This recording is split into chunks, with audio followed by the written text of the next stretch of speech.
SPCS education channel में स्वागत है मित्रों। आज का पॉइंट है problems of shifting cultivation in tribal society. जनजातीय समाज में स्थानांतरित कृषि संबंधी समस्या, शिफ्टिंग कल्टीवेशन। ठीक है। Slash and burn farming in Indian tribe बहुत सारे ट्राइब में है, पूरे दुनिया के ट्राइब में ऐसा व्यवस्था पाया जाता है। चलते पॉइंट की ओर चलते हैं कि जनजातीय समाज में स्थानांतरित कृषि संबंधी समस्या, ये हमारा पॉइंट है, या अस्थिर कृषि प्रवसन। अनेक जनजातीय समूह परंपरागत मान्यताओं के कारण वे परंपरागत रूप से स्थानांतरित कृषि करते आ रहे हैं। स्थानांतरित कृषि के अंतर्गत जनजातियां जंगल के किसी एक विशिष्ट भूभाग का चयन कर वनों को काट दिया जाता है अथवा वनों में आग लगाकर एवं उस स्थान को समतल बनाकर भूमि को कृषि योग्य बनाया जाता है। आगे चलकर उक्त भूमि की उर्वरा शक्ति के समाप्त हो जाने पर उनके द्वारा दूसरे भूभाग का चयन कर उसका उपयोग कृषि कार्य हेतु किया जाता है। इस प्रकार से अनेक जनजातियां स्थानांतरित कृषि हेतु 1-2 वर्षों के अंतराल पर पुराने स्थानों को छोड़कर नए स्थान का चयन कर लेती हैं। इसे ही स्थानांतरित कृषि के नाम से जाना जाता है। स्थानांतरित कृषि के अंतर्गत उनके द्वारा परंपरागत प्रकार के अनाज यानी मोटे अनाज जैसे कि मकई, ज्वार, बाजरा आदि का उत्पादन किया जाता है। इससे उत्पादन की मात्रा भी काफ़ी कम होती है, जिससे जनजातियों के सामने आर्थिक तंगी के साथ साथ कुपोषण तथा भूख की समस्या भी बनी रहती है। स्थानांतरित कृषि के कारण पर्यावरण प्रदूषण के साथ साथ वन की मात्रा में भी कमी होती रहती है, जिससे पर्यावरण असंतुलन का खतरा बना रहता है।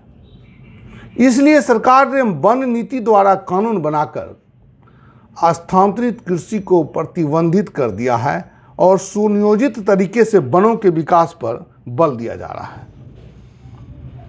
फिर भी दूर दराज के इलाके में जहां पर वन अधिकारी नहीं पहुंच पाते हैं, उस स्थान पर स्थानांतरित कृषि करने का प्रयास किया जाता है। अनेक जनजातियों में स्थानांतरित कृषि का नाम भी अलग अलग पाया जाता है।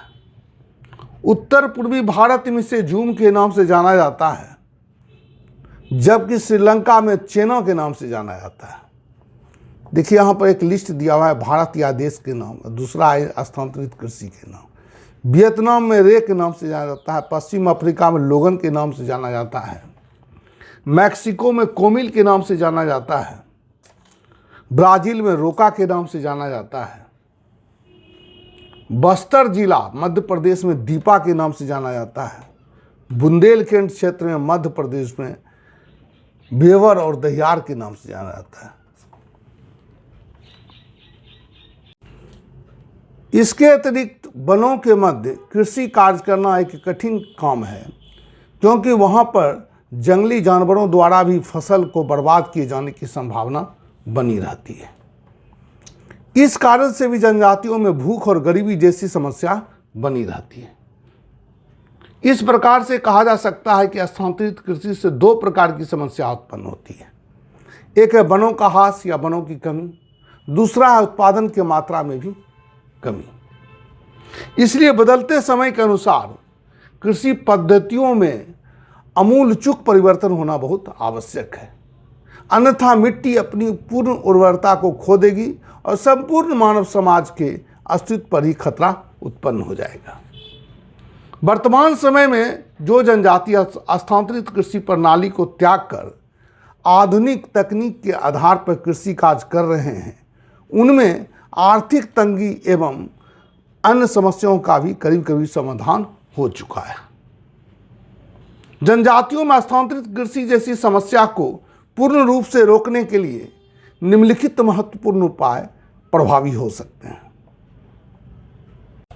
पहला है कि जनजातियों को शिक्षित किया जाना चाहिए तथा उसे स्थानांतरित कृषि से होने वाले हानि एवं दुष्प्रभाव से अवगत कराया जाना चाहिए और उसे स्थानांतरित कृषि को छोड़ने के लिए प्रोत्साहित किया जाना चाहिए।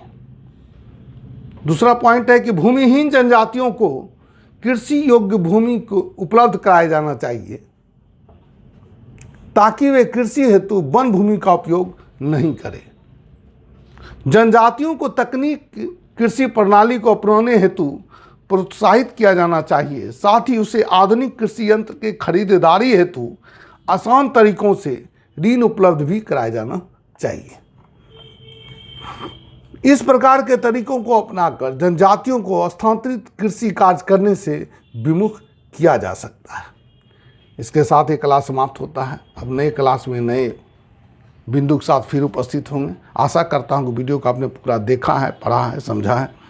अपने कमेंट बॉक्स में जाकर अपने राय को जरूर लिखें। धन्यवाद।